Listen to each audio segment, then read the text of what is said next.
The Democratic Party is united.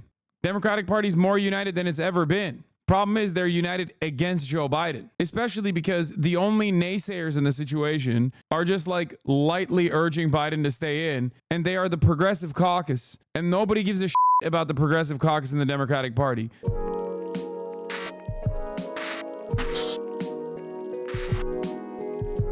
I'm saying it. Also, Representative Adam Schiff, I call him Adam Shit, has now called on Biden to drop out of the presidential race. Okay? That's right. Dems are still absolutely in a state of disarray. Let us not forget, just because Donald Trump almost got assassinated does not change that dynamic at all. Okay? It does not. Here's Ezra Klein. He says, I'm unconvinced by this Tyler Cowen post on the vibe shift. Trump is running against an unpopular incumbent who was barely coherent in the debate and who 4 out of 5 Americans doubt has the cognitive fitness to be president. And he's still only leading by 2 in national polls. That the vibes haven't shifted more reflects how weak and polarizing Trump remains. Ezra is, once again, absolutely correct on this. And I'm not saying that because I will be on his podcast soon. Okay? He is. He's been right on this from the jump.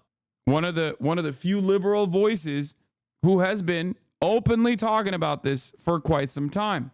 That said, to the extent that there's a vibe shift, I think it reflects a sense that Biden will lose, which is allowing for a lot of Trump-curious figures, particularly in tech, to come out in full-throated support of him. The ROI on supporting Trump just got a lot better and the likely downside a lot smaller. Okay? Adam Schiff is demanding that he drop out right as this poll came out. New poll, 70% of the country wants Joe Biden to withdraw from the presidential race. 65% of Democrats and 77% of independents. 57% of the country wants Donald Trump to withdraw. Okay? Think about that. Trump curious, but like someone questioning their sexuality. Kaya. Obviously, Joe Biden is seen as too old to do the job.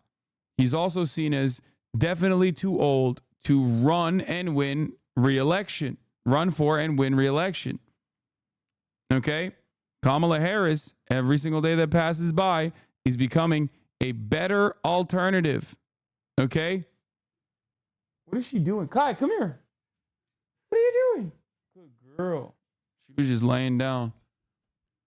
In the general election polls, however, Trump's lead is still +1. Poll before Trump shooting was +2. So Donald Trump being shot. God, I love America at moments like this. Donald Trump being shot is only bringing more attention to the race, but not necessarily more support to Donald Trump. Because people hate him for very good reason. Anyway.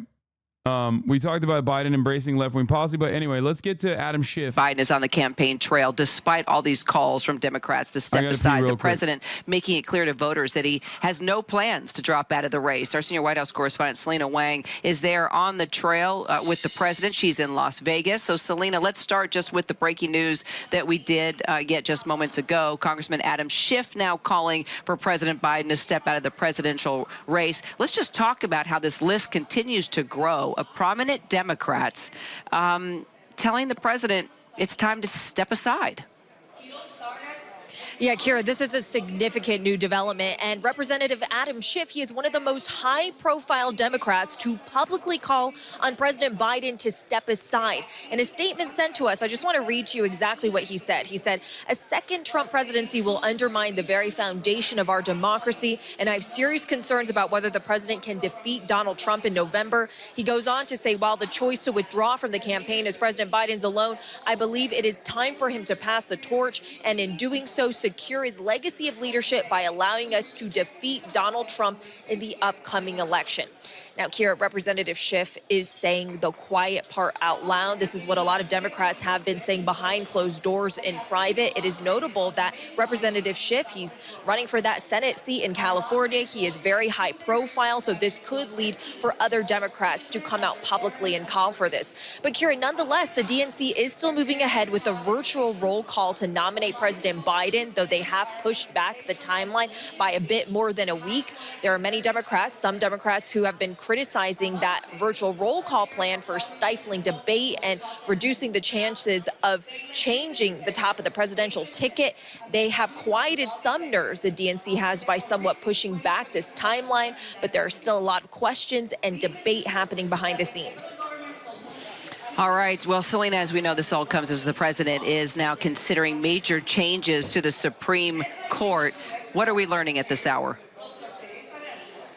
Yeah, Kira, a source who was briefed on the plans was... I personally don't understand why people keep saying, who are you suggesting to put in Biden's place? Like, I think pretty much everyone, including the voters now at this point, that have been polled at least, have said Kamala Harris. So I don't get it. Like, I mean, the immediate answer is literally anyone else who can be like somewhat competent and not like a cadaver, right? But it's not like people are hiding that aspect of this conversation. Like, the people are pretty open about it. And it almost always feels like the Brandon dead enders just like refuse to hear. They're like, la, la, la, la, la. Oh, who would you put up anyway? La, la, la, la, la. I can't hear you. It's like, bro, people are saying it. Like, people are saying it. Why are you not hearing the people saying it? They're like, wow, how racist of you to not listen to the black voters. How racist of you to not let a black woman like Joe Biden continue being president. That was the funniest narrative because his immediate replacement is a black woman. The fuck are you talking about? Anyway, that speech. Let's listen to my favorite broadcast, of course, Morning Joe. Morning Cope, more like it. First and foremost, let me just say, MSNBC, you done pissed off the wrong guy. I read the article about how pissed Mika and Joe were that they were kicked off the lineup on Monday morning, immediately after the shooting, their first ever return stream, and they were not allowed to stream it. Okay, just saying, kind of. MSNBC literally would not allow Morning Joe to stream their regular broadcast after the shooting out of fears that they would say some up shit. Yeah, we're going to talk about Grindr traffic at the RNC, which is, of course, classic. Fear not. Yeah, they got hit with a 24-hour ban right after the shooting. They were like, listen, Joe, we don't trust you to be... They were like, Joe, we don't trust you to be normal. We don't trust you to do your normal coverage. I feel like you're going to fuck us up if you come out and pop off. Which is, for the record, cowardly by MSNBC. They should have let my goat thrive, okay? This was his moment in the spotlight. This was his opportunity to shine, and they cooked them. They cooked the books. They cooked them. I would have loved to agree with Joe Scarborough for once. You know what I mean? Anyway, but now they're back after their one-day ban. Their glorious return is Las upon Vegas us. To the NAACP, he said, I'm all in. Again, he can't be more clear where he's coming from. He sent the letter to Congress. Even after that, members of Congress said, we need an answer, make a decision, to which he said, I've made my decision. I'm all in. He reiterated that yesterday. Those national polls are neck and neck. There has been some slippage, but still mostly within the margin of error in those battleground states. Trump has definitely made up a little ground, but my gosh, those are all winnable, the Biden campaign would tell you. I think what people are seeing, though, is not the gaffes of Joe Biden of the past. They're seeing gaffes as a result of age. And there are concerns, and polls show this, even within the Democratic Party. Is he up for the job? But as Joe says, make up your mind. If he's too old for the job, just say that. But you got to point to some data that shows he can't win if you're saying he can't win. Right. And polls well before the debate showed that Democrats thought he might be too old, and that's only increased. But it can't be said enough. Polls show this is a pretty static race, and it just seems so premature that there were pundits on Saturday night or Sunday in the wake of that shooting saying, that's it, the race is over. We have this image, this defiant image of Donald Trump, his fist raised, blood on his face, game over. And it's clearly not. This is still a tight race. Now, the Biden team has work to do still. They know that, and that includes fending off voices within their own party. First of all, we're seeing the president go at the coalitions. Yesterday's event was about black voters, the NAACP. Today, he's he's got an event squarely geared at Latino voters. The Supreme Court push that we detailed earlier in the show is a nod towards progressives. It came from a call he had with them in the last few days. He's trying to shore up his base of support because there are still some Democratic lawmakers out there who want to try to see a change in the ticket. And Joe, that's why there has been real fury in the last day or so about this plan from the DNC to move ahead with this virtual roll call, which many Democrats say, hey, yeah, it was needed. That's crazy, by the way. The virtual roll call method is so insane. The only reason why they had that ready to go was so that they could have Joe Biden be nominated ahead of the convention because of the Ohio ballot drama. But Ohio was like, yeah, of course we'll put whoever is the candidate on the ballot. I told you guys a million times. I was like, there's no world where there is 0% chance where like a state gets to decide not to put a presidential candidate from one of the two major parties on the ballot. Like, it doesn't work that way, right? And of course, the state of Ohio was like, they complied and they changed it. Okay, they complied, they changed it. So there is no reason for this roll call to happen now.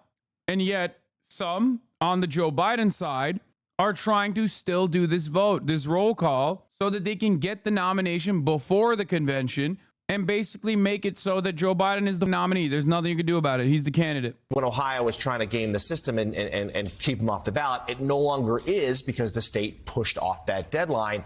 And to the Democrats who are opposed to Joe Biden, they feel like rushing this through silences that debate. The Biden team answer is simply saying, this is the plan, we're staying with it, and listen to the president. He's not going anywhere, and he can still win. He's not going. He's not going anywhere. He's not. Let me say again, the day after the debate, I said he needed to consider stepping down. I said, let's wait a couple of days, see what happens, see where this goes. If everybody was right, he was going to lose 10 points, or if his family and him got together and decided he wasn't up to the job, he needed to step aside. Well, the guy with 14 million votes from Democrats in the primary said he's going to stay. And I know that may make some people that worked in the Obama administration angry. I understand that. They didn't like him when he worked in the Obama administrations. The stories I could tell, but I won't. I mean, he says he's staying in it. We don't know what's going to happen. He may have another incident, right? But he's got the 14 million votes. He's got about 90% of the delegates. He's decided he's going to stay in the race, even after the worst debate performance of not only his life, but of that any of us have seen in our lifetimes from a major presidential candidate, even after the tragic assassination attempt this weekend, even after Donald Trump's heroic response to that, even after all that, we're still a 46-46 nation. What? And you can whisper to everybody, and you can call all the big fundraisers, you can call all your billionaire friends and say, don't give Biden any money, which is what's going on right now. Call all those billionaire friends you want to. Call all of the most powerful people in politics and the media and try to push the guy off the ticket. You can do that. You've been trying to do it now for 3 weeks. It's not working. He's saying he's not going anywhere. And if you look at the poll numbers, the people who actually answer these polls, 70% of Joe Biden voters say they are voting against Trump. 70% of Trump voters say they're voting for Trump. Okay? People in the margins in this marginal race have already made up their minds. That's why, like, people who are likely voters have already made up their minds. Like, they know why they're voting for Joe or why they're voting for Trump. And the people voting for Joe are voting because he's not Trump. The problem is, if it is such a close race as it is, which it shouldn't be, if it's such a close goddamn race, you need to pick people up. You need to pick people up from the margins. The Joe Biden strategy has been to pick up moderates, to pick up independents with a history of Republican votes. Okay? That's the Brandon Camp strategy. There are tens of millions of people cast aside in that strategy, in that messaging. And that strategy could prove to be successful, but it seems less likely than before. Okay? Problem is, Morning Joe refuses to recognize that because they don't have any they don't even have like an ideological commitment to the Democratic Party or anything. They just have a commitment to their friend Joe Biden, who they know is watching the show every morning. That's it. It's such a wild way to, like, that's why this is the only news program that basically says something that like you can't hear anywhere else other than like Harry Sisson on TikTok. Who aren't elitist billionaires in Silicon Valley or in the media or in Washington, D.C., or on the Upper East Side of Manhattan. Those people are saying, you know what? We're good with a guy from Delaware. We're good with a state school guy. We're good. That's what they're saying right now. Again, politics is fluid. It could change tomorrow. It could change the next day. The only thing I'm striking back against here are people saying it's over. There's no way he can win. Well, it's not That's helpful. just 110 days. And the only thing that they're doing, as I said a couple days ago, Democratic pollsters are saying the only thing they're doing is they're hurting Joe Biden with some Democratic voters who hear this from Democrats and then pull away from Joe Biden. So MAGA Republicans are a lot of things that perhaps some Americans fear in terms of the future of our democracy, but they are unified. And that is something that the Democrats are not. And it's, you know, when that debate performance happened, many, like you, said, let's see what happens. Let's give it a week.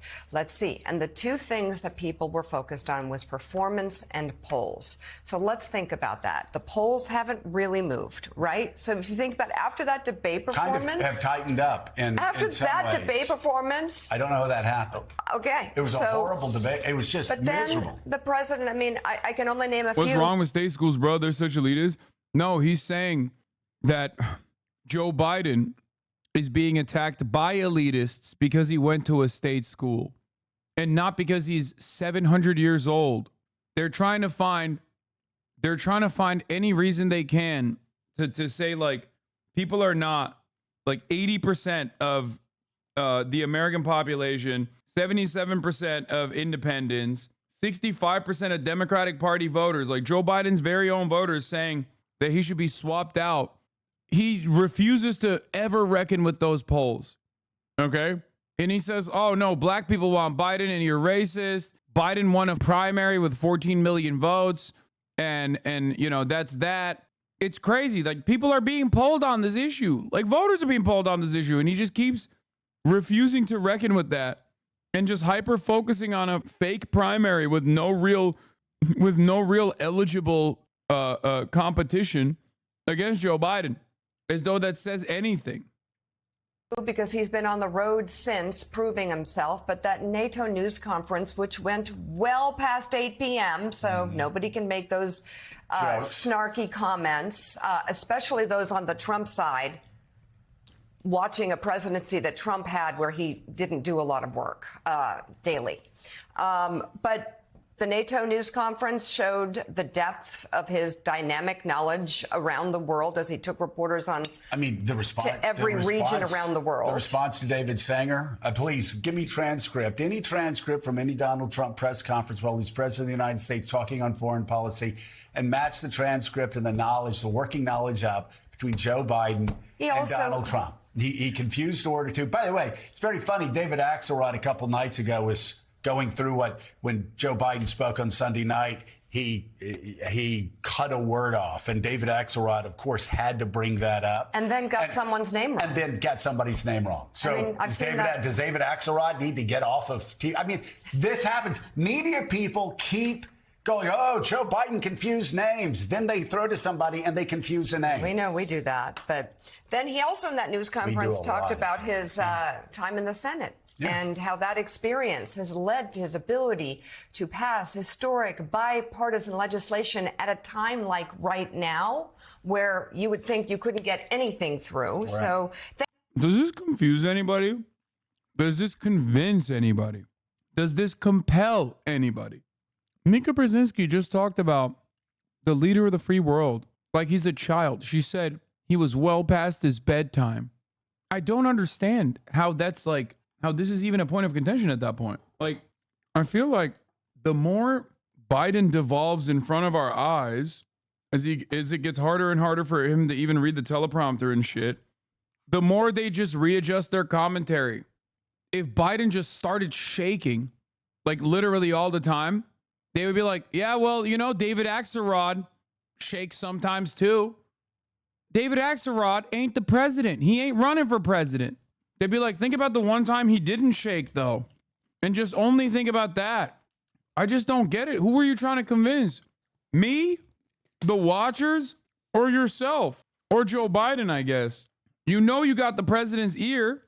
Be a little bit more responsible, man.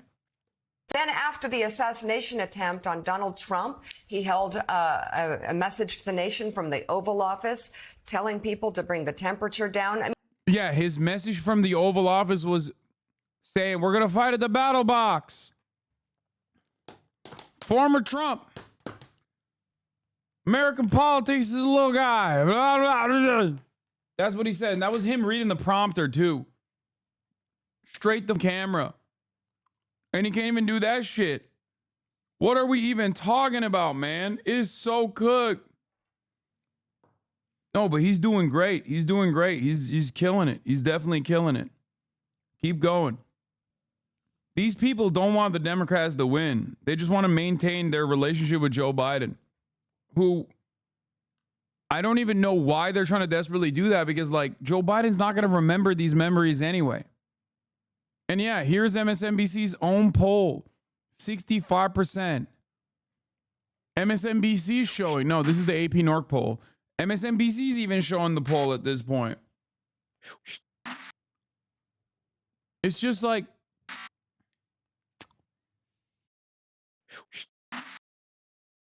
this is the one, this is the guy, this is the Japanese Imperial Forces guy who's just sitting on the island.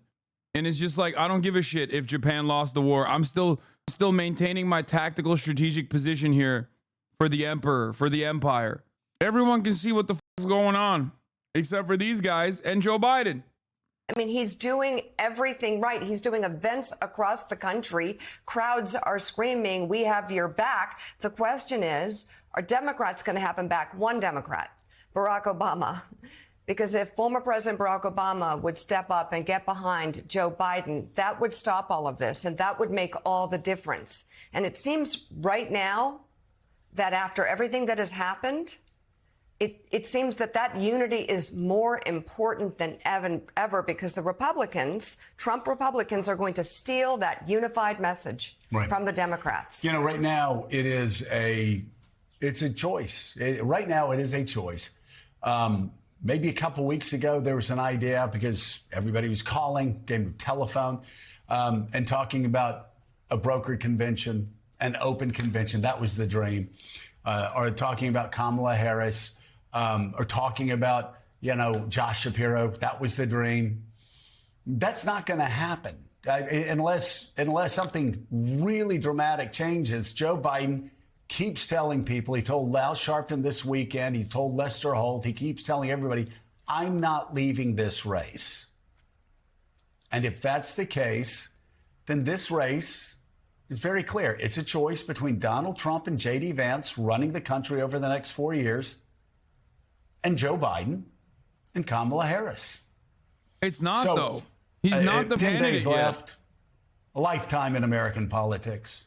But at some point, said it last week, Democrats have to come together. They just have to come together unless they want Donald Trump and J.D. Vance controlling Washington, D.C., and changing the way Washington works for the next generation. John. Hey there, MSNBC fans. I'm Luke Russert, and be sure to me. Republicans wrapping up the second night of their convention here in Milwaukee, Wisconsin, putting on a carefully choreographed show of party unity as the Democrats remain divided over. We need to come together to kick out Brandon. Dude, the Democrats are more unified than ever. When have you ever seen someone like me and Nancy Pelosi align on what the Democratic Party must do? Have you ever seen that? Not the Progressive Caucus? Yes, the Progressive Caucus has made a bet. I think it's a win-win for them regardless, because it doesn't matter if Biden loses, then yeah, whoever comes in as the replacement if they're a progressive figure, are going to work with them. It's not going to be a progressive figure anyway. If Biden actually stays in the race, then at least they have, in their minds, at least they have like some leverage over Biden because they stood loyal by his side. That's their strategy. And every day, I've been trying to explain this since day one. Like I've been trying to tell you, there's a different reason for why they're doing this. And every new piece of information that comes out kind of proves that. The Biden campaign is saying they're going to be held to account for the first 100 days of progressive policy. Do I believe that? Absolutely not. But that is the gamble. That is the bargain. Okay? But it's not there's nothing to lose. There's no downside for the progressives to support Joe Biden.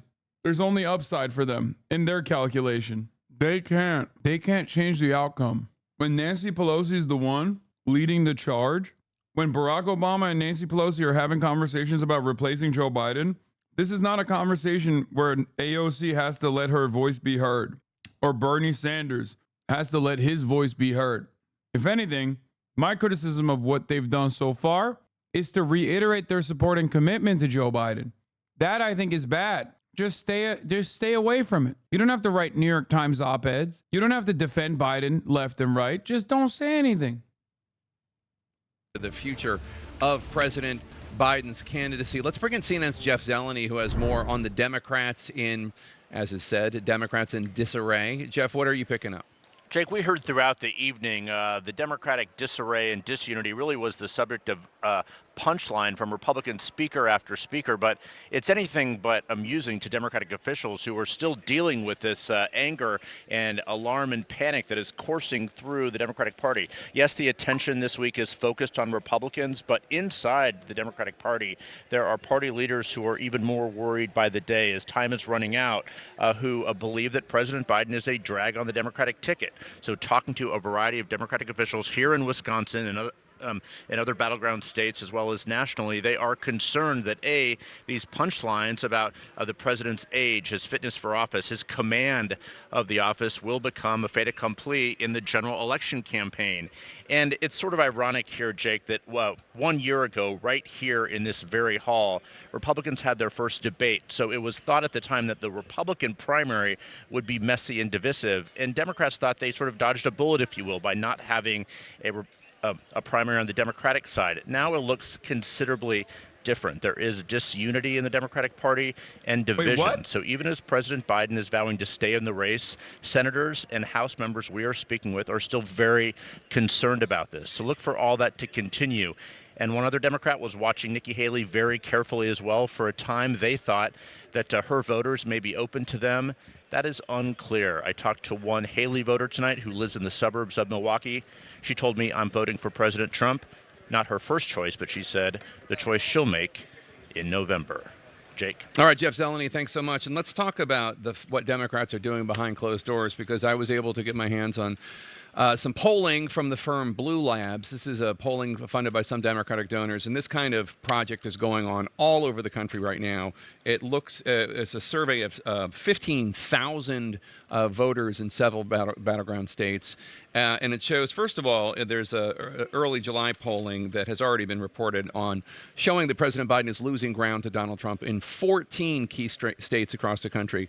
This includes not only the 5 that Biden flipped against Trump in 2020, that's Arizona, Georgia, Michigan, Pennsylvania, and Wisconsin, but in addition, post-debate, it's like Waterloo. He's vulnerable in Colorado. He's vulnerable in Minnesota. He's vulnerable in Maine. He's vulnerable in New Mexico and Virginia and New Hampshire. Now, what this poll did was look at alternatives.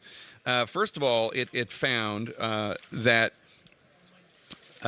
nearly every tested Democrat that this polling firm looked at performs better than the president. This includes Vice President Harris. But the top 4 in these 7 battleground states, Senator Mark Kelly of Arizona, Wes Moore of Maryland, Josh Shapiro of Pennsylvania, Gretchen Whitmer of Michigan, and they have a whole complex way of looking at it and whether or not these people can take votes from Trump that Trump is currently winning and bring them back.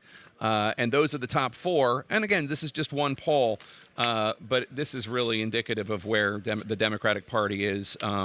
with the exception of maybe 2 or 3 of President Biden's aides, and I assume his immediate family, the Democratic Party is really looking for an alternative. And so polls like that, other internal polls I've looked at, all the That's a dagger. You said that's the attitude that I believe is in the Democratic Party, with the exception of Joe Biden and a few of his close aides and perhaps his family. That's a bar. That is a bar. Jake Tapper is not the type of dude who says shit like that normally, okay? That's some sassy ass shit to say. It would have been even funnier if he said, and Joe Scarborough. Like, it seems like there's 8 total people in the country that think Joe Biden should continue running. Biden is one of them, but he's ineligible to vote in this, given his own mental capacity. And George Scarborough is a close second. public polling is being forwarded to the White House every day, forwarded to the president's top advisor saying, please read this because it shows how deep trouble you're in. Taken right to the shredder. So let's just look at some of it. Let's just look at some public polling now, to reinforce what Jake was just talking about. This is where we were just after the debate. This is the CNN projection. But because of all that polling, Donald Trump at 272. The light red is lean Republican. The dark red is solid Republican. The gold are toss-ups. Right now, we know, though, that Donald Trump is actually leading here as well. And he's leading here well. Maybe not by a lot. Democrats watching might be complaining, and that he's leading here as well. And he's going to get the congressional district. If the vote was today, he would get all of Nebraska's electoral votes at 2. So there's 302. As Jake just noted, you come over here, there are people who think New Hampshire right now is in play. There are people who think Virginia right now is in play. Arizona is blue here. That's my mistake. Donald Trump is leading there as well. So there's 330, right? Jake also mentioned Colorado. The governor of New Mexico has warned the White House. The governor of Minnesota has warned the White House. Why? Let's look at just some. This is new public polling, 7 battleground states released just today. By the way, New Mexico, Nevada, and Arizona are entirely due to Joe Biden, not his age, are entirely due to Joe Biden's inability to bring out the youth vote, and more importantly, the Hispanic vote. Sometimes in many of these states, the youth vote is the Hispanic vote. I'm telling you right now, Arizona is a little bit more unique because Arizona is like a historically maverick state, I guess. Like, they carry on the legacy of John McCain. It's weird. It doesn't vote in the predictable fashion. They are the only like never Trump Republican state out there. Like, legitimately, there is a constituency of never Trump Republicans in Arizona. I will admit that. But Gaza and the border policy, which came at the last minute, like this is a fourth quarter self bucket. Okay, where he did 2 things that made it so that people would definitely not vote for him. Key constituencies in these states that he needs to win would definitely not vote for him. Gaza is a major problem for anyone under the age of 35. Maybe not so much that they'll stop dead in their tracks. Not everyone has the same attitude that I have, right? But that is not something Biden needs right now. What Biden needs is people to be motivated to vote for him. And those people were already not motivated to vote for him because they thought he was old. Do you see what I'm saying? And I'm not talking about like old now, post-debate. I'm talking like these people were like, yeah, he's old as he kind of sucks. Shit's expensive. I hate Trump. I'm not invested in this election like I was last time. That's the attitude from a lot of young people. That's the attitude from a lot of Hispanic voters. And then he went out and did something that genuinely pissed off a lot of young people. The mass arrests on college campuses, the endless violence in Gaza, the cleansing campaign in Gaza. And last but not least, he turned around and he tried to pass a right-wing immigration bill. That right-wing immigration bill might have played well to the Pennsylvania suburbs because they watch too much television and think that like Guatemalans are going to come fuck their daughters or some shit. But that was so bad. And I said this the day that came out with this right-wing immigration bill, and I've done so many videos on this, chat. You can go and watch my videos from a couple months back when he first promoted this right-wing white nativist immigration bill. I said it's bad policy and it's bad politics, okay? And I told you, I specifically pointed out Nevada, Arizona, and New Mexico as states where there are a lot of young Hispanic voters that are going to see you push this right-wing anti-immigration bill, and they're going to say, we're not voting for you. You're just as racist as Donald Trump is. Told you. Hey, forgive me for turning my back. I want to turn this out. Look at the incumbent president's vote share. Arizona, Georgia, Wisconsin, Michigan, Pennsylvania, North Carolina, Nevada. 42 is the highest the incumbent president gets in vote share in these battleground states. That's a path to big loss, even if Donald Trump can't get to 50 because of the third-party candidates. Look how closely it correlates to the president's approval rating. This is the president's approval rating, 36%, 37% in Arizona, 42% in Georgia, 40% of the vote. You get it. You follow it through. If he cannot get his approval rating to go that way, he can't move that. And that number has been stuck or getting worse since the debate. That's one way to look at it. The other question is, voters are asking, is Biden up to the job? Again, forgive me for turning my back. I just want to stretch this out. Is he too old to be president in these 7 battleground states? 72% in Arizona say yes, 67% in Georgia, 70% in Wisconsin, 70% in Michigan, same in Pennsylvania, close to that 68% in North Carolina, 70% again. That's a lot of Democrats and a lot of independents. That's not just Republicans. You get into the 60s and 70s, you're talking about a lot of the president's own party saying they don't think he is up to the job. How do you change that? And then there's this. What's the number one issue in the country right now? One more time. Sorry again. Just want to stretch this out so you can see it. The percentage of registered voters rating the economy as fair or poor. He's the incumbent. He wants 4 more years. 73% in Arizona, close to 70% in Georgia, 74% in Michigan, 74% in North Carolina, just below 70% in Nevada, and 73% and 72% respectively in Pennsylvania and Wisconsin. He's the incumbent president saying, stay the course, Jake. That's what people in these battleground states think about the economy. That's a tough sell. That is an incredibly hard sell. And these numbers, many Democrats say, this poll was taken over a long period of time. Most Democrats will tell you they're actually worse now. They're worse now. They expect Donald Trump to get a bounce because of what happened in this hall tonight and what will happen for the next 2 nights in this hall. And the Democratic convention is a month away. You want to know why Democrats are, use the term disarray, panic, worried, nervous? Look at that. Yeah, and you said, how do you turn that around? And I know you meant that as a rhetorical question because the answer is... it really. I think the best thing that could have happened to Trump was getting shot and not getting killed right before the RNC. Because now the RNC campaign, which the media was going to focus on nonstop, is not heavily featuring the psychopathic rhetoric that Republicans are known for. Half of the rhetoric is about how sick Donald Trump is for surviving. It's literally so bad. Because if Donald Trump hadn't been shot before the RNC, and if he'd been shot after, for example, you know what I mean? The RNC would have had some of the most unhinged shit you've ever heard with the media covering it round the clock. It's also drawing a lot of eyes to the RNC. My family was watching RNC coverage, even though they hate Trump. I'm worried that when they see the RNC coverage, they're going to fall for like the now moderate propaganda that the RNC is trying to do. You know what I mean? I am a little worried about that. Because Americans are very stupid. We'll see what happens post-RNC. Like I said, I think it would have been crazy for Biden to drop out pre-RNC. It would be smart for Biden to drop out post-RNC. But who knows? Probably copium. It hasn't ever been done. It has never been done. David knows this. Both Davids know this. There's been no incumbent president in our lifetime. Again, Democrats will argue, well, wait, the national polls are a point or two. Some of these state polls are only 3 or 4 points. It's underneath the polls. It's the approval rating. It's, is he up to the job? Is he too old? What people think about the direction of the country and the state of the economy. You need some magic potion to change people's minds on 6 or 8 fundamental questions. The question is whether the president can accept this verdict, but he says it's early. People will focus in September. It's not early. People are going to start voting in September. Mm-hmm. And what's very clear is that these concerns have been hardened, that they've been there for a long time. They were hardened by the debate.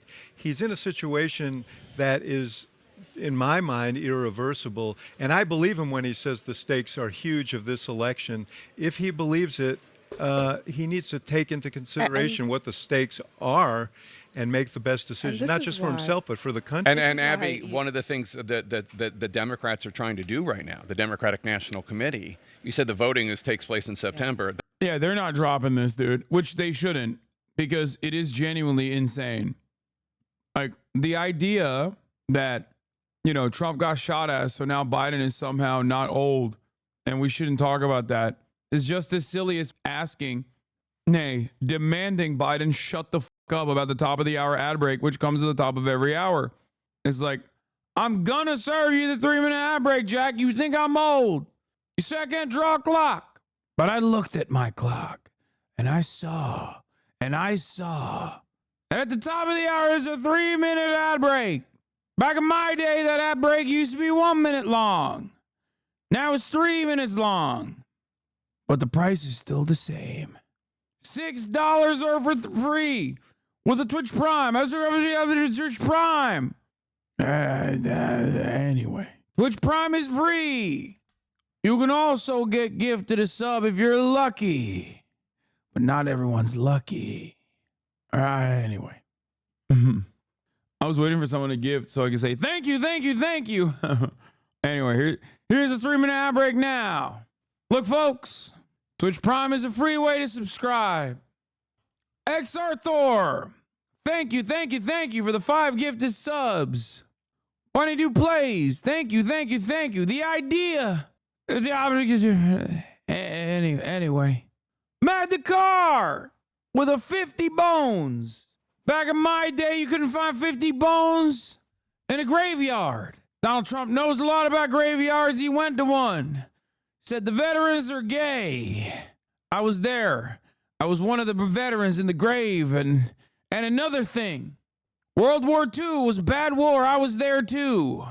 Came all the way out from Delaware. Unc, you pushing this impression and it isn't getting better? You're wrong. I think this impression is pretty good.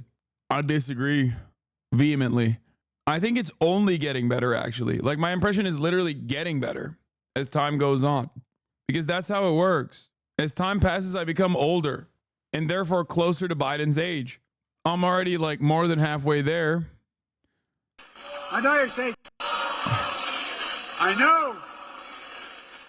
know you say, Joe, you may not have a Congress. Well, guess what? You all told me I couldn't pass the Inflation Reduction Act. You all told me I couldn't face it. Anyway, we did it. We're going to bring rents down, as I said. We're going to build 2 million affordable homes. And cap rent increases of 5% a year so corporate landlords can't. Is that not good? I think my impression is pretty good. God. Anyway, I don't want to get going. What, again? He double anyway? Bro, back in the day, there was like at least a refractory period. Back in the day, there was at least a refractory period between the anyways. Like, there would be like a 3-minute barrier. You know what I mean? He hit the anyway, and then he wouldn't hit it again for like 5. Now the refractory period is lowered. It's literally 10 seconds, dude. Look. Basically, anyway, we did it. Mississippi 4, Mississippi we're 5, Mississippi Mississippi down, as I said, we're 6, build 2 million Mississippi affordable 7, homes. Mississippi 8, Mississippi Cap rent 9, increases of Mississippi. 5% a year so corporate landlords can't. I guess there was a cut. It was edited. I was wrong. They lowered his cooldown. God. Anyway, I don't want. Yeah, no, they cut it. They cut it. Anyway, cooldown gets shorter the older he gets. Biden just tested positive for COVID. Polymarket says earlier today he said he'd consider dropping out. Odds he drops out shot up to 66%. Nate Silver comes out, says big swing in the market. Although I have to admit, my first reaction was the White House would just use this as another excuse to run out the clock. Not fair to talk about him dropping out when he has COVID and can't defend himself. He has to maintain a life schedule, etc. Yeah. Like, everyone is thinking the same shit. You know it's dangerous times. You know it's weird times when I am in agreement with Nate Bronze, dude. Nate Poo-Poo Caca over here. That's craziness. That's wild. But it is where we're at now. Holy moly. He's Nate Gold now? No, he's not. I'm not going to say that. Okay? That's crazy. Wait, Schumer has fallen? U.S. Senate Democratic leader Schumer told Biden in meetings on Saturday it would be better for the country if he ended his re-election bid. ABC News. Oh my God. All my dogs turned to snakes, dude. I didn't believe it, Magic. I thought the top of the hour would come and pass. But then I found out that Magic is alive in the form of a Twitch Prime. For free, you can turn the 3-minute ad break at the top of the hour into a no-minute ad break at the top of the hour.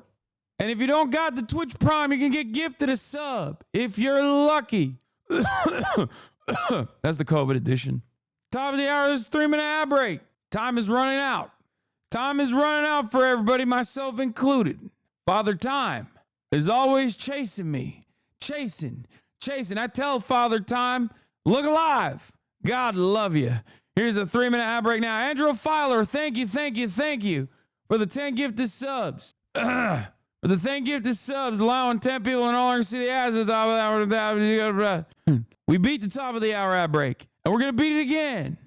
Anyway, here's a 3-minute ad break now. Virtual meal, thank you. JD Pond Julie, thank you for the 5 get the sub. Shooter is a stem cell coder, Hearts of Iron 4 player. Are we sure they aren't? I mean, yes. We're not going to go with that assumption and hand over the right wing an immediate mechanism to start saying unhinged shit, don't you think? Perhaps we're not going to say those things, okay? That's insane. The right doesn't have sufficient knowledge of trans culture to start making those inferences. Meanwhile, the largest trans community in politics online is making those inferences themselves. Like, what a silly thing to do. Yeah, this is it. This is right. Are you enjoying the show? Refill your popcorn. You'll love the next part. Did you watch your 2024 Biden lock clip? It wasn't a real Biden lock clip. I think it was a chatter randomly clipping my like cage. What is it? Hell, mankind. I don't know what it is called.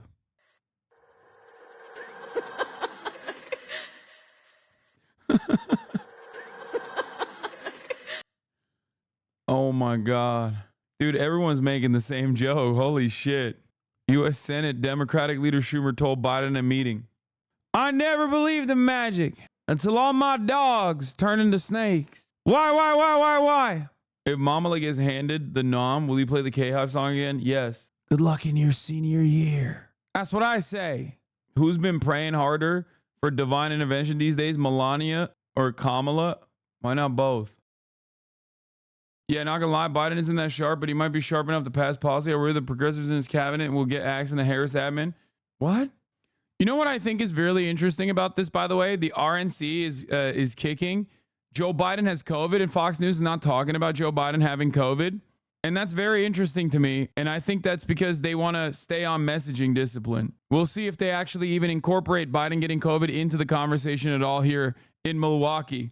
Like they're just like, we are not letting anything else get in the way of the RNC messaging that needs to be communicated to as many people as possible. Laura Ingraham mentioned it briefly, but they didn't turn the coverage directly to Joe Biden getting COVID. Think. Don't you think that's significant? That's a massive issue. When Donald Trump got COVID, every article, every news media immediately started doing round-the-clock coverage. They started doing Death Watch. The reason why Fox News is not doing that right now is twofold. One, because they don't want to come across like bloodless monsters, because they want to try to like restructure their narrative around being a unified party where the Democrats are in a state of disarray. And I think that's what's going on. They're trying to maintain messaging discipline. Also, this is the really bad call that just took place today before the COVID drop. Right before the Trump rally in Butler, Pennsylvania, a group of moderate Hill Democrats held a tense Zoom call. Sorry, the call was before the Butler, Pennsylvania rally, but it just released, I think, today. And also, Chuck Schumer had a conversation with him earlier today where he told him he needs to drop. He needs to step aside. Right before the Trump rally in Butler, Pennsylvania, a group of moderate Hill Democrats had held a tense Zoom call with the White House to express their concern about Biden's ability to win and their ability to win should he tank and take them down with him. The call was even worse than the debate, one of the participants told me. He was rambling. He didn't start an answer and then lose his train of thought. He would just say, whatever. He really couldn't complete an answer. I lost a ton of respect for him. A second participant in the call confirmed this characterization. Hank Green is a certified K-Hiver. It's Mamala's time. Anyway, whatever. The president was rambling, dismissive of concerns, unable or unprepared to present a campaign strategy, and had particularly troubling exchange with Jason Crow, saying to him, tell me something you've ever done with your Bronze Star like my son. This member of Congress told me. The campaign did not, however, The campaign did not, however, dispute this next part about Crow and his Bronze Star. In the video of a Zoom that I was able to view, you can hear Biden chastising Crow, who asked about the importance of a national security to voters. First of all, I think you're dead wrong on national security, the president says, the emotion at times garbling his words. You saw what happened recently in terms of the meeting we had with NATO. I put NATO together. Name me a foreign leader who thinks I'm not the most effective leader in the world on foreign policy. Tell me who the hell that is. Tell me who put NATO back together. Tell me who enlarged NATO. Tell me who did the Pacific Basin. Tell me who did something that you've never done with your Bronze Star like my son.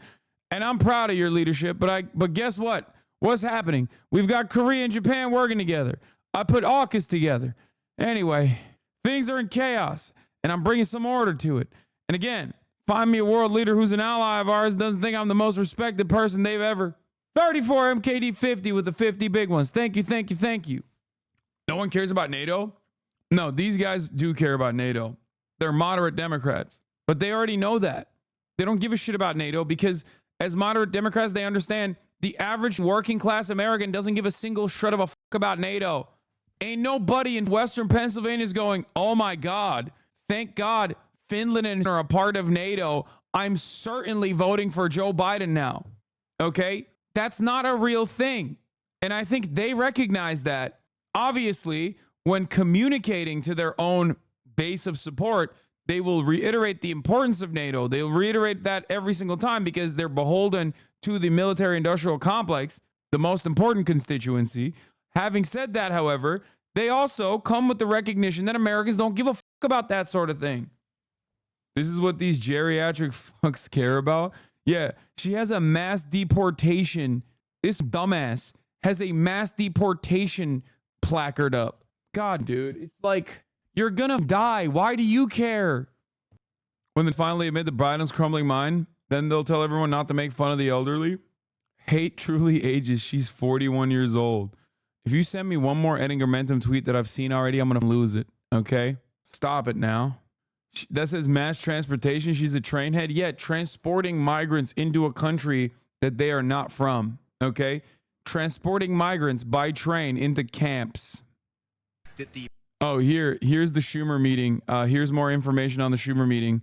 My dog's turning into snakes like it's magic. And I am told that the pressure from Democratic leaders for Biden to get out of the race is intensifying. In fact, one person who has been out there publicly defending Biden told me just a short while ago, Biden is going to see the whole house of cards come down soon. As for that meeting in Rehoboth, Delaware, I am told that this was a one-on-one meeting, just the Senate leader and the president, and that Chuck Schumer forcefully made the case that it would be better for Biden, better for the Democratic Party, and better for the country if he were to bow out of the race. And David, when I went to Schumer's office to ask them to tell them I was going to report this and tell you this tonight, absolutely no denial from Senator Schumer's office. They only said this: Leader Schumer conveyed the views of his caucus. In other words, the views of Democratic senators. I am also told that Hakeem Jeffries, the Democratic leader in the House, has expressed similar views directly to the president. And I am told that the pressure from Democratic leaders for Biden to get out of the race is intensifying. In fact, have you seen these RNC signs for mass deportation? We just looked at it. Is Kamala actually a viable replacement, or should it be someone else? Yes, she's a viable replacement. Why should Biden even drop out? Dems won't be able to unite without him. Like, genuine question. Wait, what? Why not? What do you... If there's one person that the Democrats have united around, they're united around the principle of getting Biden out. And the easiest replacement is Kamala Harris. Now, who her vice president will be, that is a different story. But yeah, overall, the Democratic Party is united. Problem is they're united against Joe Biden. Democratic Party is more united than it's ever been. Especially because the only naysayers in the situation are just like lightly urging Biden to stay in, and they are the Progressive Caucus. And nobody gives a shit about the Progressive Caucus in the Democratic Party. They do not move the needle in the Democratic Party. They never have moved the needle in the Democratic Party, which is precisely the reason why Bernie Sanders giving an interview to Isaac Chottimer or writing an op-ed in the New York Times is not going to do anything. Are you guys insane? I say this as lover of Bernard Sanders myself. He's got no frizz in the Democratic Party. He's got no pull in the Democratic Party. He's trying to do that, I think, by, aligning with Biden on yet another failure of a move, in my opinion. But ultimately, Kamala Harris, if she's guided by better people than the 700-year-old fossil fuels that surround Biden at this point, which, is very likely, will recognize the importance of the youth vote. And if she does do that, it doesn't matter. She'll align alongside the progressives anyway. Yes, Bernie Sanders and AOC and the progressives are gambling on sticking to Biden with the hopes that they can get 100 for the first 100 days of the Biden administration if he's able to survive this knife fight, and that is pre-COVID, by the way, if he's able to survive this knife fight, the progressives are calculating that Biden has made assurances that he will adopt a lot of their outwardly progressive agenda. What the fuck has Kamala done this entire 4 years? Nothing. She's the vice president. The vice president, unless it's like Dick Cheney, doesn't really do much. Anyway, this is New York Times' own Stead saying now that Biden himself acknowledging the implied one-term transition. I hope that you can all stop pretending otherwise. This is a snippet from the BET interview. Originally ran, you may remember it. I said I was going to be a transitional candidate. And I thought that I'd be able to move from this, just pass it on to someone else. But I didn't anticipate things getting so divided. It's wild to say that to BET because he's basically saying Kamala can't do the job. I chose Kamala, a black woman, as my replacement. And then I decided later on that she is just not capable. And quite frankly, I think the only thing age brings a little bit of wisdom. And I think I've demonstrated that I know how to get things done. Oh, shit. In spite of the fact that we told we couldn't get it done. But there's more to do. Hakeem Jeffries came out and also encouraged Biden to drop out of the presidential race. Oh, my Lord. Oh, my Lord. One after the other, bro. One after the other. That's crazy. I mean, Hakeem Jeffries is basically Nancy Pelosi. That's it. Nancy Pelosi's been saying this, so it's not shocking. Here's the thread from ABC News chief Washington correspondent Jonathan Karl. I'm told Chuck Schumer had a blown one-on-one conversation with Biden Saturday afternoon in Rehoboth. Schumer forcefully made the case that it would be best if Biden bowed out of the race. Schumer's office wouldn't comment on the specifics of the conversation, telling me only Leader Schumer conveyed the views of his caucus. Hakeem Jeffries has expressed similar views to Biden, according to a source familiar. A Jeffries spokesman tells me the letter sent by Leader Hakeem Jeffries to his House Democratic colleague speaks for itself. It was a private conversation that will remain private. What?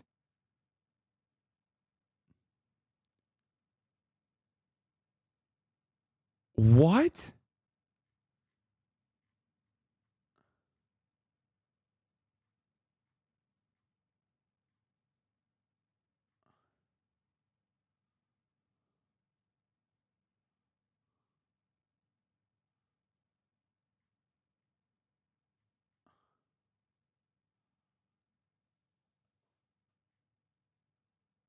What? A staffer took control over the account. There ain't no way.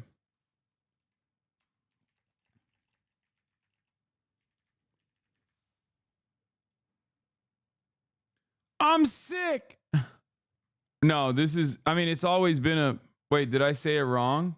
Did I say rouge? Oh, fuck. Well, I got Twitter blue. I got Twitter blue. I got Twitter blue. I got Twitter blue. I got Twitter blue. I can fix it. Fixed it. I fixed it. I fixed it. Shut up. Wait, did I not fix it? Oh, okay. I'm sick of Elon Musk and his rich buddies trying to buy this election. If you agree, pitch in here. Oh my God. Oh my God. Oh my God.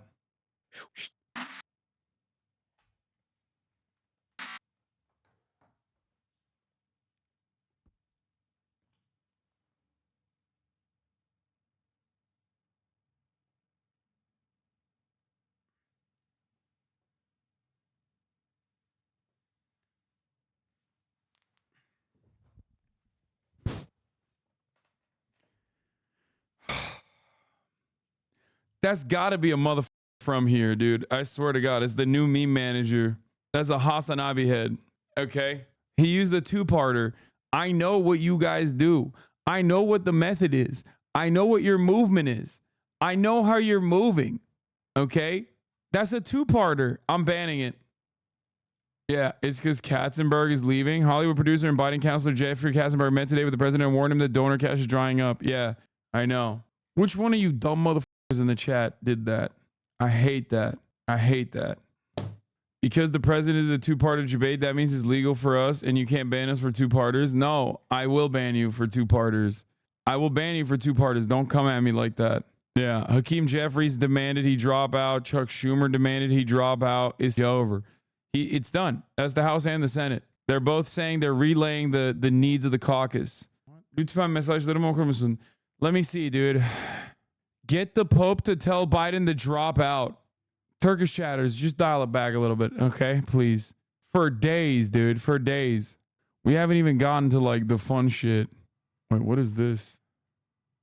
Is this President from the Biden BET is interview? back on the campaign trail, courting Black and Latino voters in the key battleground state of Nevada. He spoke at the NAACP's national convention yesterday, his first political speech since Saturday's shooting at Donald Trump's rally. No, I don't want one. Got to remember, in America, we're not enemies, we're friends, we're neighbors, we're fellow Americans. Most importantly, must fully and firmly reject not only political violence, but violence of any kind. Biden also sat down with journalist Ed Gordon for an interview with BET News. Gordon asked the president under what circumstances would he reevaluate staying in the race. If I had some medical condition that emerged, if the doctors came to me and said, you got this problem, that problem. But I made a serious mistake in the whole debate. And look, when I originally ran, you may remember it, I said I was going to be a transitional candidate. And I thought that I'd be able to move from this, just pass it on to someone else. But I didn't anticipate things getting so divided. And quite frankly, I think the only thing age brings a little bit of wisdom. And I think I've demonstrated that I know how to get things done for the country, in spite of the fact they're told we couldn't get it done. But there's more to do, and I'm reluctant to walk away from that. If I'm honest with you, the enthusiasm this time around is not the same as the... Damn. Well, that's a black man telling him that at BET. Perhaps this will sway away. This will stop Biden from being like, no, you don't understand, Jack. Only black people want me to run. I will not be looking at the polls. The last time you won, there is a certain disenchantment. Detroit, Philadelphia, Atlanta are going to be deciding factors in that 270 you've got to get to. I'd like you to take a moment and tell Black America what you want them to know. Why should they turn out for you? Because they know where my heart is. They know where my head is. And by the way, if you notice, whether it's young blacks or young whites or young Hispanics or young Asian Americans, they've never focused until after Labor Day. I mean, the idea they're focused intently on an election. Dude, right? you were the president. You are the president. What am I saying? You're the president. You're the president currently. You're not like an unknown person, bro. Also hitting the hard B, young blacks on BET. Wow, dude. That's crazy. Might as well just come out and start saying colored again. You know what I mean? That's like, what are we doing here, bro? What the is going on? Brother, you are the president, okay? You are not like a lesser known person, okay? You can't do this. You can't say this. Like, what he is describing is for a general election when, like, the 2 terms are over, okay? Like, 2 terms are over. You got Donald Trump and Hillary Clinton, right? Like, in that circumstance, people just start paying attention a little bit later. It's like, young POC would be better. I never said that, bro. Young black people, okay? It's not that hard to just say, like, black people. It's weird. It just sounds real weird, especially when Jim Crow Joe is saying blacks. Yeah, you can say black. You just, as long as you slap on a people back there, it's fine. Now is not there. And by the way, if you take a look at the presidents who have won at this stage of the game, the last 7 or 8 presidents, 5 of them were losing at this time by significant margins. The point is, we're just getting down to game time now. Ed Gordon joins us now from Los Angeles. Ed, good morning. We cannot wait for that interview in full. Expand for us on what you were talking to the president about that disenchantment that you're hearing from black voters. What are the specific concerns you're hearing, and what are the differences that you're hearing from younger black voters versus older black voters? Good morning. I think it's important for us.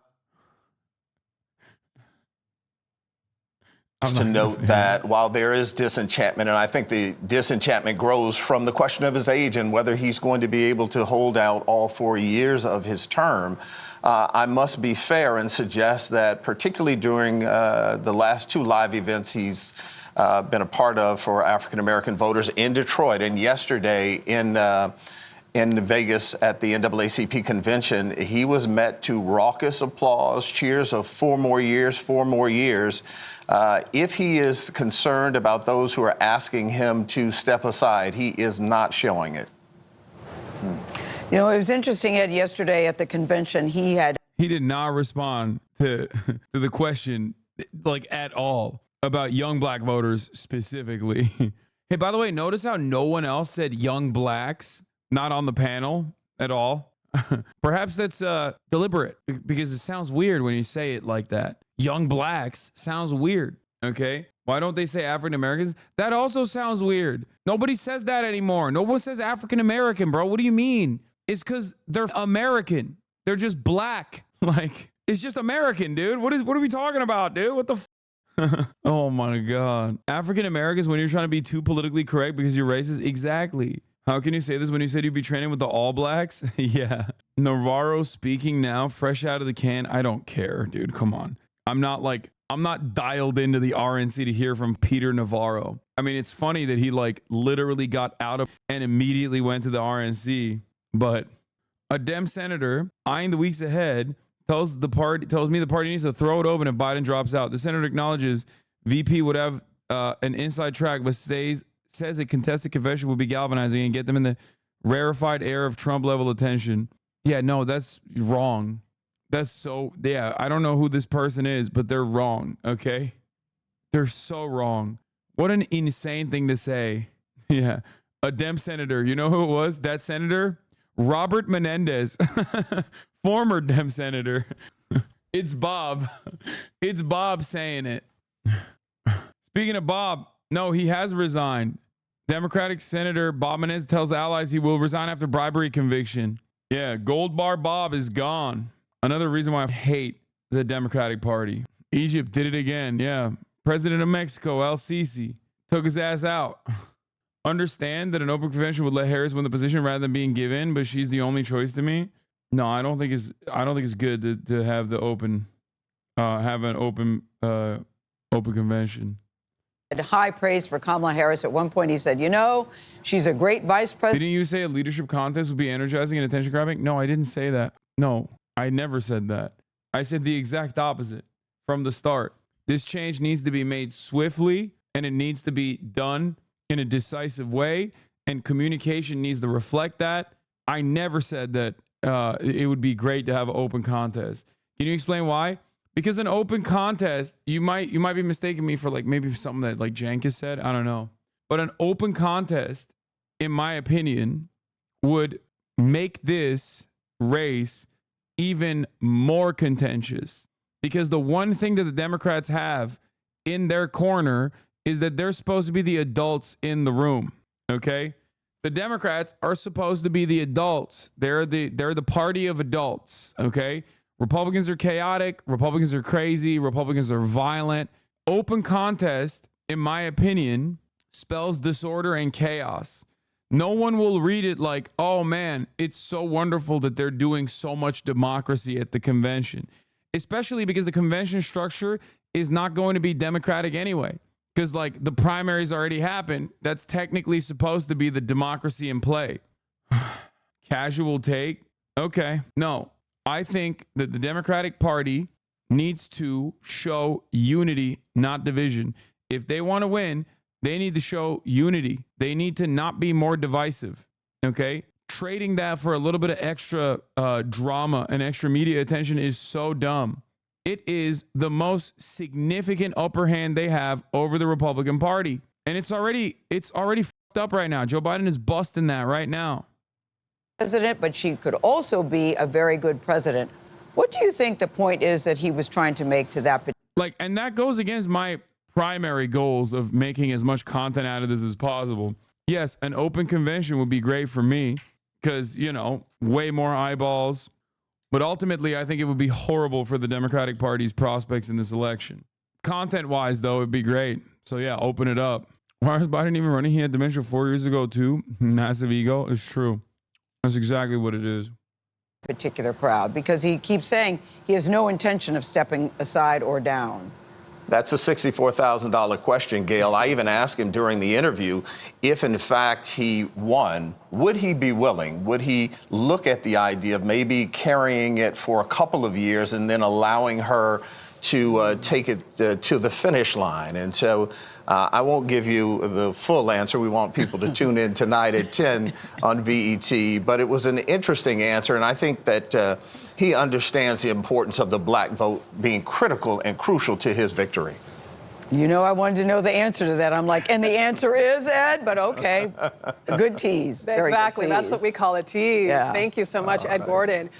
If you weren't already following the presidential election, the past few days may have changed all of that, but Shocking new revelation shows Biden supporters lack enthusiasm compared to Trump voters as election nears, which was exactly the same dynamic last time around as well, for the record. People literally have never voted for Biden for president. They've only voted against Trump being president. Historically speaking, the last election cycle was an election cycle entirely around Donald Trump. That's it. Anybody who tells you something else is lying, okay? The last election cycle was on the boundaries of Trump. Do we want Trump? Do we not want Trump? And the American people decisively said, we do not want Trump. Like, it was 60+% of Biden supporters, even back then, that said that they did not want Donald Trump to be president, and that's why they were voting for Joe Biden. They were not voting for Joe Biden. They were voting against Donald Trump. That percentage still very much is in play right now. 67% of Biden supporters say they are voting against Donald Trump.